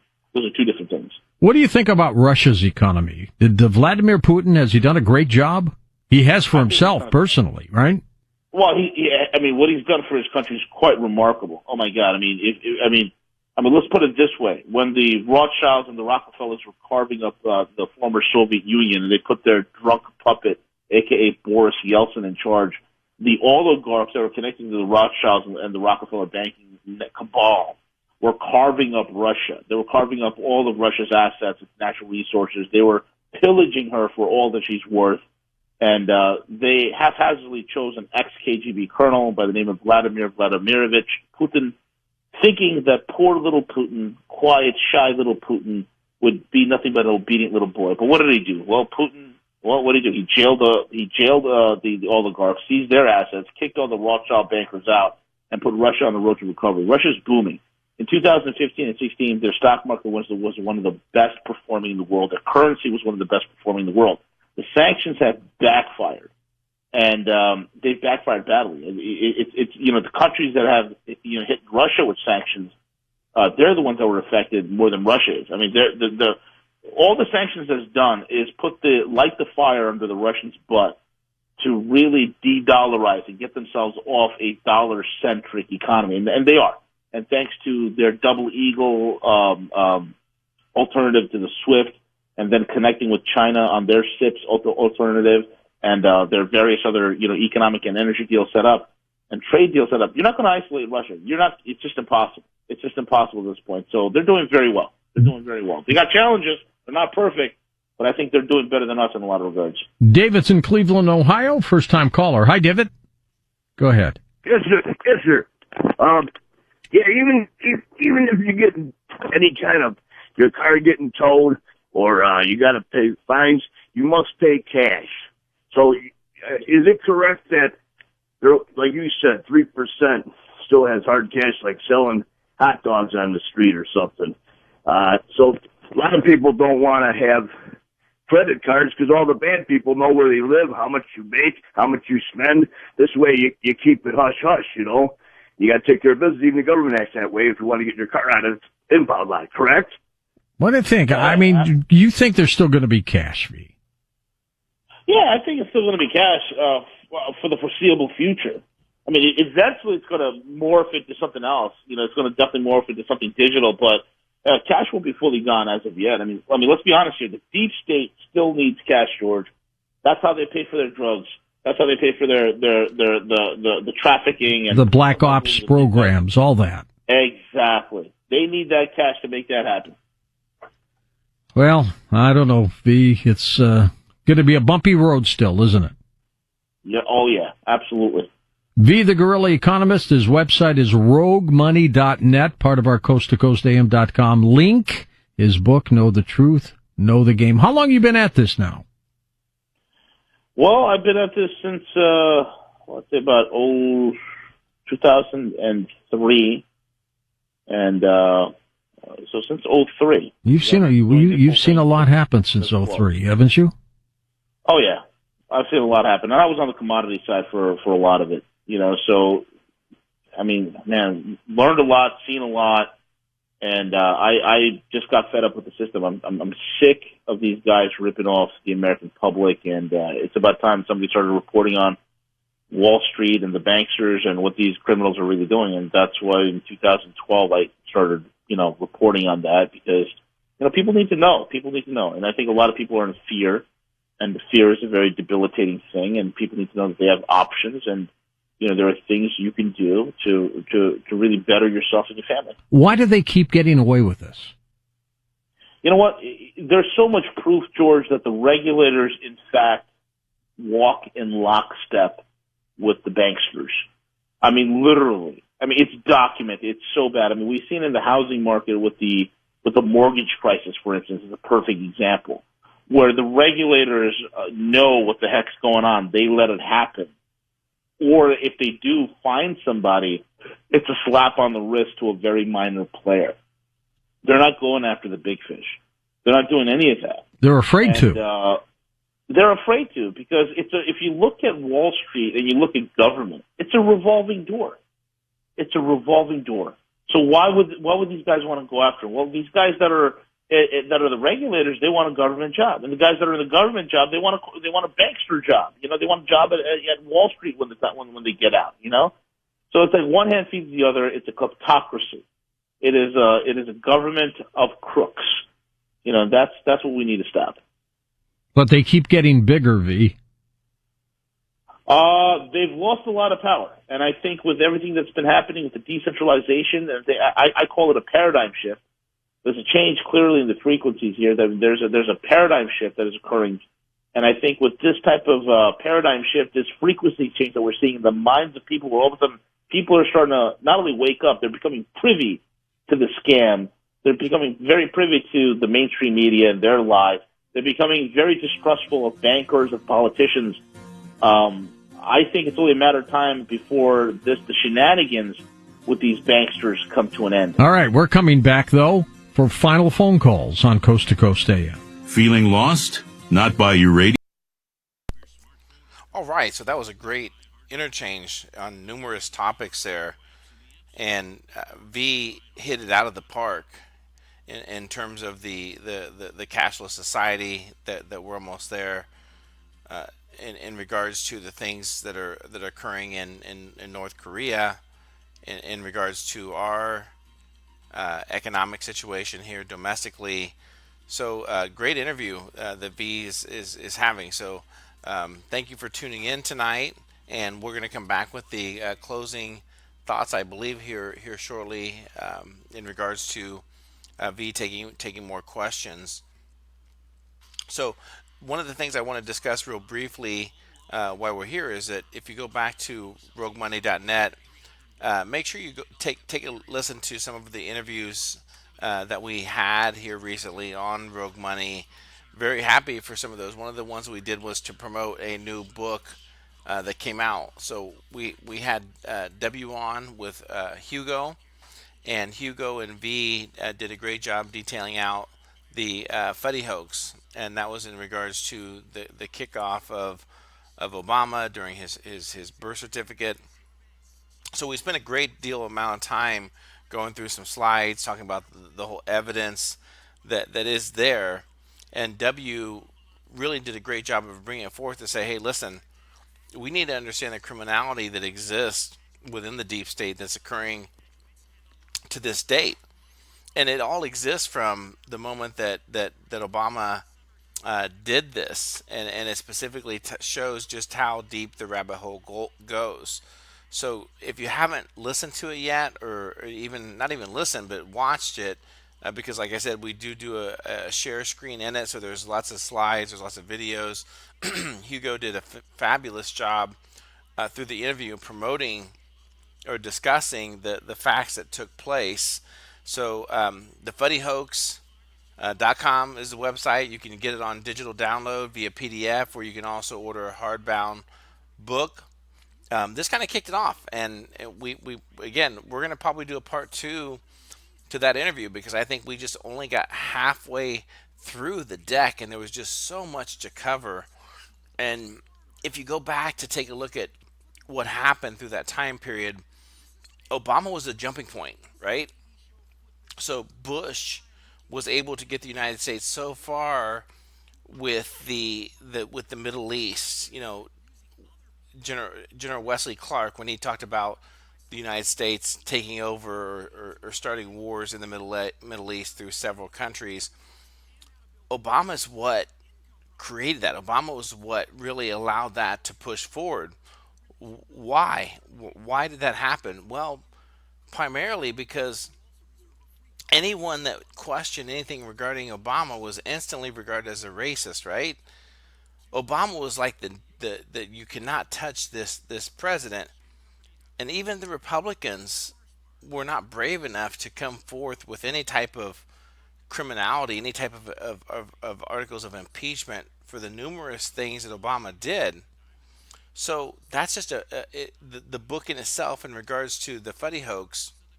And I remember that night. I specifically remember that night whenever they were detailing out regarding. Everyone remembers that day whenever the administration came out and they said, "Here's the proof. Here's Obama's birth certificate." And a lot of people bought it at first, and that was until people started looking at that document utilizing Adobe Adobe, some of the Adobe software, and then they realized that guess what?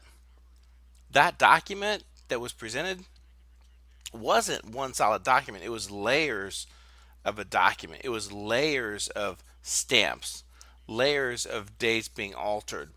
And so when this took off, it was starting to catch a lot of momentum.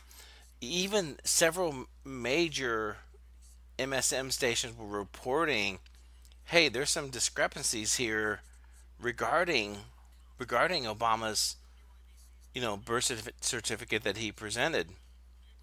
And then what happened? Boom, everyone remembers that night. I believe it was Sunday night. It was around 9:30, 10 o'clock at night. All of a sudden, boom, it comes out that guess what? Guess what? We got Osama bin Laden, right? And then what did we do? So we honored the Muslim tradition, which I don't even think it's a tradition, right? We honored the lifelong tradition of throwing dead Muslims out to sea. So the entire narrative regarding, Osama bin Laden and what they utilized Obama for was the massive expansion of the deep state. Syria, Libya, all these things occurred. And this was all leading up to, and that's why the deep state, that's why they are so mad. That's why they hate so much that Trump is in office, because Hillary was going to push that even forward. Because now all of America went from being racist to being a sexist overnight with the Hillary election, right? So, and who was going to question that? Because anytime that anyone would question anything that Hillary did was, oh, you're a male chauvinist. You just don't like the fact that you have a female president, and she can wage more wars. Why weren't you upset with the wars that Bush and Obama created? So that's why the deep state is so upset right now. That's why that's why we will never see the Clinton Foundation, the charges that should be brought forth. We won't see those. Why? Because the moment that they bring the Clinton Foundation to investigation is going to be the moment they expose the criminality of what I see in perhaps over 85% of our elected officials that are in Washington, D.C. You want to talk about pitchforks coming out? And I think we're reaching that point. I think more and more Americans are waking up to the point to understand that the people in D.C. do not represent the American people. They represent corporate America, they represent special interests, and they line their pockets with special interest money, and they disenfranchise America's and the middle class. So we're going to jump back into Coast to Coast with V. It's been a great interview so far.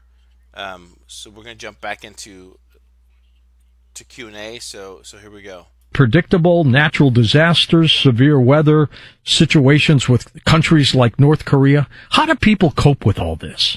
Well, George, you've got to keep your finger on the pulse. You've got to keep your ear to the ground and be completely aware of what's going on in the world. As you mentioned, we have upheaval in all parts of the world, including natural disasters that the mainstream media just really isn't touching upon. Just recently, we had over 100 unreported earthquakes, at least not on a mainstream media scale, but down in California. Things seem to be erupting all over the place. And people need to be prepared, Chris, and we've been talking for some time now about storable food from My Patriot Supply. They've got great products, don't they? You're absolutely right, George. At MyPatriotSupply.com, we have a wide variety of storable food that has a 25-year shelf life. Some of the top ingredients and tastiest ingredients as well. And you really have to think about what you're going to do in the event of an emergency. Do you want to survive or do you want to thrive? And when you don't have to worry about food, when you don't have to worry about the basic essentials, then you can start really focusing on how you're going to get through whatever the situation is, instead of starting from ground zero and having to figure out where you're going to get food, where you're going to get water, where you're going to get all these different elements that is involved in survival. So this is definitely the first step. Education is the next step, and we can give it all to you at MyPatriotSupply.com. And how do you get a hold of My Patriot Supply? Call 1-888-411-5103, 1-888-411-5103, or go to the website, preparewithgeorge.com. Well, summertime, everybody seems to get excited, going on vacation, just having fun. But you know what? Burglars know this too. They know that you probably aren't home during the summer. And knowing that, well, guess what? They're going to rob you. That's what they're going to try. For a limited time, take advantage of Simply Safe's special summer package for home security. $100 off the package, Simply Safe's biggest ever sale that has everything you need to protect your home, an arsenal of security sensors. Your Simply Safe system comes with a panic button, a blaring extra siren, a wireless connection to authorities and police dispatch. 24/7 professional monitoring is just $14.99 a month. That's it. So this summer, see what Simply Safe can do for you in your home. Get $100 off the summer security package at simplysafenori.com. The sale ends July 31st. simplysafenori.com to get $100 off. That's simplysafenori.com.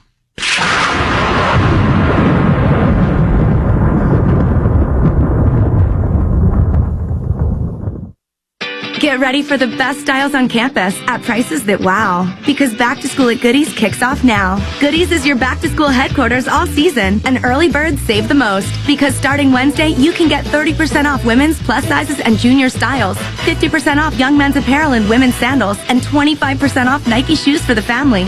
Plus, check out today's deals and download our app for even more ways to save. Goodies. What will new bring out in you? Goodies is part of our Sage family. Offer exclusions apply. Now streaming on Amazon Prime from UFO TV, The Knowledge of the Forever Time, Part 7, The God Knowledge. Now considered the most controversial ancient alien film series in the world today. Magically conceived and visually stunning. Whether you believe or not, you can't help but be inspired. Discover The Knowledge of the Forever Time, Part 7, The God Knowledge. Now streaming on Amazon Prime from UFO TV. Traffic and weather together weekday mornings and afternoons. 93 WIBC.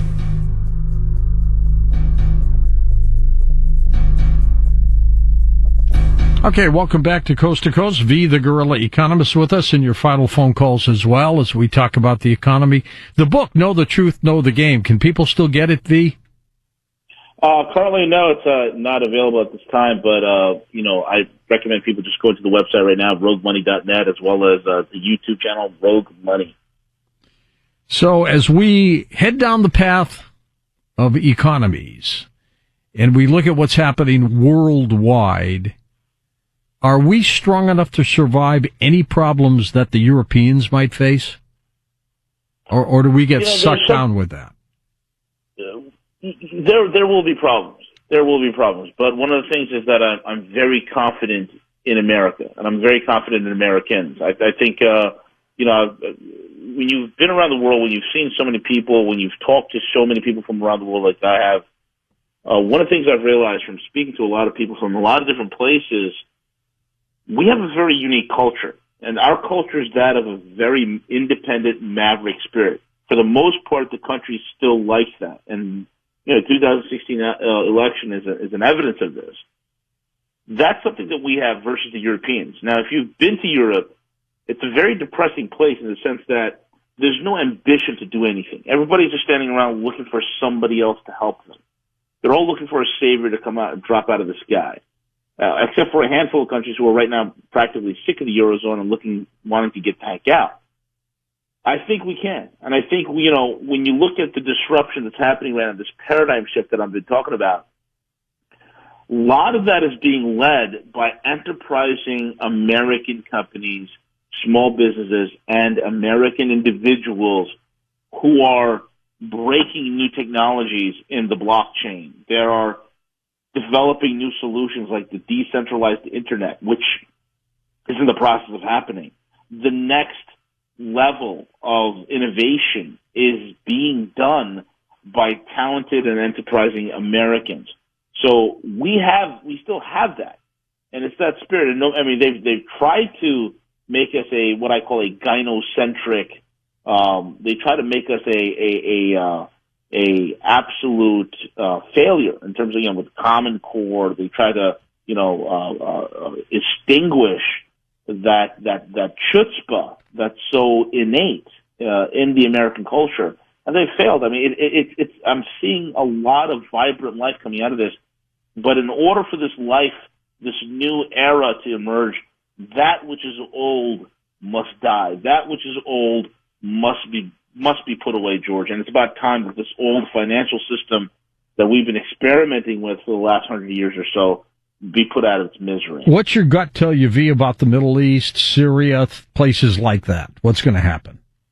Well, I think, what's happening in Syria right now, recently it was announced that Trump is cutting out all funding for the CIA to give out to its quote-unquote Syrian moderates, which are basically a bunch of ISIS and al-Nusra fighters that the CIA, deep state funds. Yep. Then we've seen after the Trump-Putin meeting, stabilization coming to Syria. More and more places in Syria is being stabilized. My God, every day I'm seeing pictures coming out of Syria. Recently I've seen, people in hanging around a swimming pool. They're wearing bathing suits and they're swimming. They're enjoying their time in Aleppo, in Raqqa. There's changes that are happening. Ben Azniri, which is one of the places in Syria that's right now on the verge of being liberated as well. For the most part, I say Syria is about 98% liberated. ISIS has a very tiny holdout, and right now it's just a dust-up operation. So I see stabilization happening there. And I see the deep state, the cabal, this dark cabal that's been running rampant throughout the world. They're losing their grip in the Middle East, just like they're losing their grip in so many other places in the world, George. So bright lights, my friend, bright lights. There's going to be challenges ahead, no doubt. Of course. Bright lights, nonetheless. Daniel in Wichita, Kansas, welcome to the program. Daniel, go ahead, sir. Hi, George. I talked to you Thursday. Yeah. And this hit right on what I wanted to talk about. I've got a lot of questions for him. First, I just wanted to ask him what I asked you. As your guest heard Everett Stern wrote the book Too Big to Go to Jail about HSBC, excuse me. Mm-hmm. Mm-hmm. Yes. Has he read it? No, I haven't read it. I heard about the book, but I'm familiar with the scandals. You were saying earlier, you were saying follow the money to North Korea. Well, let's talk about $18.3 billion to North Korea from HSBC. Boom, there you go. There you go. Wow. And you say there's no evidence. There's a lot of evidence. Drug cartel. And America fined them $1.9 billion and put no one in jail because these criminals that we have sanctions against Russia and Iran and North Korea that cost us money, and yet our banking systems and our Department of Justice and FBI, these people have cottoned up to terrorists. You know, you can go to prison the rest of your life for sending $20 to anyone known that's Al-Qaeda or Islamic State or Al-Nusra. Right. These people have funneled billions of dollars. Nobody, one point, because they said it would cause an economic collapse. And the other thing I wanted to touch base with you, you said cash wasn't dead. Sir, I respect your views, but cash is a piece of paper that says, I owe this person this much money, and now the Treasury owes me this much money. Well, no, that's true, but the perception is that we can use it. Would you say, V? Yeah, no. When I said cash is not dead, I'm referring to its usage. There are people saying that we're heading towards a cashless society. What I've been trying to advocate is we're pretty much already there. 97% of all money that's being used right now is digital. Only 3% is actually hard currency. So cash for certain industries, and I give the example of the vendors here in New York City, they are on a completely cash-based system. So for people like that, and especially for some deep state operatives, that they use cash to launder and pay for some of their discrete dealings, so to speak, cash for them is very much alive. But for the broader public in general and large financial institutions, it's completely digital at this point. And he's right. It is fiat money. There's nothing backing the cash at all. No, I'm not advocating that I'm a lover of cash or an advocate of fiat. Fiat's stupid. I don't think we have any sound money principles, and I'm hoping with this coming economic change that's going to occur that we continue to push the ideas of sound money, of having sound monetary policies. These are things that are very vital for us, and I think we should continue to push those ideas into the forefront. First time caller Jim, truck driving in Illinois. Welcome to the program, Jim. Hello, George. Long-time listener. You're part of my life out here every night. Thank you, Jim. You drive carefully when you're out there. You keep us moving. A good lightning storm in Illinois tonight for sure. Oh, boy. So your guest is wonderful tonight, and it kind of ties in with myself and a lot of my friends. I've done a lot of research on the Iraqi dinar, and a friend of mine had purchased Kuwaiti dinar after the revalue. He did good. The Iraqi dinar supposedly is backed by the oil reserves, and there's been some movement lately. And for myself and all of my friends that have bought this stuff, what's your opinion on the revalue and the progression of Iraq and the investments there? I will say that Catherine Austin Fitz, one of our investment advisors, recommended against it. Go ahead, V. Yeah, I'm with Catherine on that one. I'm not a fan of it. A lot of the Nesra guys with the Iraqi dinar, the Vietnamese dong, the Zimbabwe zim, they're always talking about revaluation. I think what's overlooked is some basic monetary policies. What's happening in Iraq is still politically unstable there. I mean, it's starting to stabilize. What they decide to do, I mean, I don't know. But in terms of what do I think is an investment or whatnot, I think buyer beware. I mean, if you want to hold on to the dinar, that's entirely up to you. I personally am not a fan of it. I like to, heck, I even tell clients, I like cryptocurrencies. I mean, there's even certain stocks I like. I like Apple stocks. I like Amazon. I like Netflix. I like Google. You know, I hate Tesla cars. I think Elon Musk is a carpetbagger and a Seiko salesman from South Africa, and he makes no money. He's not even in the car business, but he sells cars. But I like Tesla stock, even though I hate the car company. You know, you've got to be pragmatic about it. So, I mean, that's my view. I mean, I really don't have an answer there. Personally, I'm not a big fan of the IQD, the reckoning. Would you ever get into a driverless car, V? No way. Me either. Not going to do it. Nuh-uh. Or a pilotless plane? Never. Could you imagine that? We've seen what happens with pilotless planes, and what I mean by that is that the example would be the Airbus A340, the Air France flight that went down off the coast of Brazil. Mm-hmm. That plane was so heavily automated, and the pilots are so used. The pilots were basically babysitters. Yeah. When the plane was spinning out of control, where a normal pilot could have recovered it, They didn't know what to do. some nuts, they didn't know what to do. But there's no way I will get into a driverless car. Not going to happen. Me neither. Next up, Cornelius in Louisiana. Hello there, Cornelius. Go ahead. Hey there, George and Tommy and all the Coast to Coast listeners and everything, and Mr. V, the guerrilla economist. I was just telling Tommy, George, you know I'm the God, Guns, and Gold man, the Bible, Bullets, and Beans man, telling everybody to get ready. I want to ask him from a biblical perspective. I think, just like he was saying, we're in a cashless society, and they're trying to push old folks. I don't know if he knows about this. AT&T, starting from Illinois, are telling old folks that they have to get cell phones. And I think that's wrong, you know, forcing old folks to go to cell phones or go to the Internet. I have no Internet presence. I don't have a computer. I buy stuff in brick-and-mortar stores. I try to shop local. I don't try to shop, you know, anywhere else. And I'm trying to keep the local economy going, not these Amazon or these big box stores or anything like that. So I want to ask the guerrilla economist, does he look at the Bible and see how end times, and also Iran says the 12th Imam is back. So I don't know if he looks at the end times or the 12th Imam as be like our Antichrist. Their Christ would be our Antichrist. So essentially it'd be like that.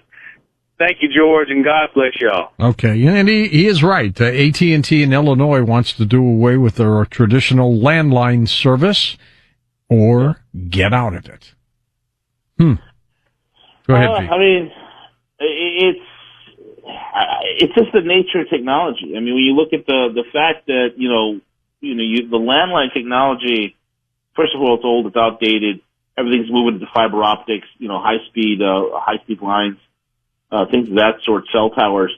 It becomes a cost of business. I mean, why maintain these legacy infrastructure? These are legacy infrastructure that actually cost the company money. And and AT&T is a business. They're not doing this for really any sort of nefarious thing. It's just the nature of things. And if you think that your landline can't get tapped, then you have another thing coming to you. But it's sad, yeah, it is, but it's just the nature of the beast. It is a sign of the times. So, it's a sign of the times. You got to move on to legacy technology. If I was the CEO of AT&T, I'd be like, hey, listen, here's the deal. We can't support this landline thing.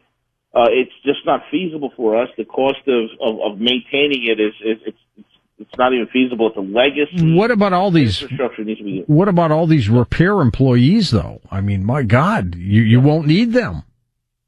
Well, yeah, you'll still need them for cell towers. You'll still need them for fiber optics. Yeah, but they won't come to your home, right?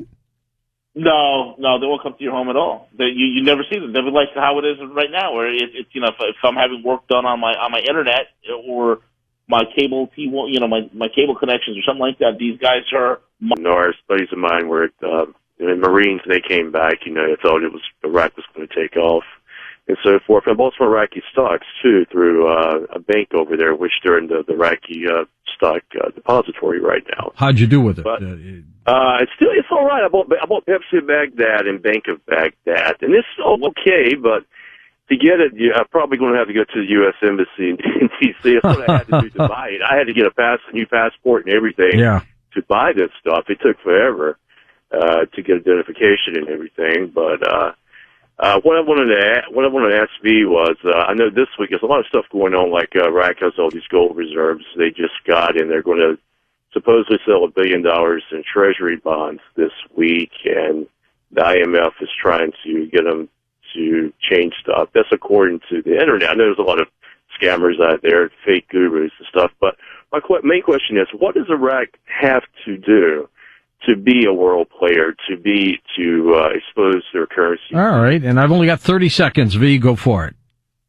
Develop a stable government, become less U.S.-centric, start if Iraq integrates with the New Silk Road, the One Belt, One Road initiative, what's happening in the Middle East with China, with Russia, and how they're building it out, connecting alongside Egypt, and heck, even Israel's coming along to play. If Iraq integrates well there, they have a stable government, then you got a chance.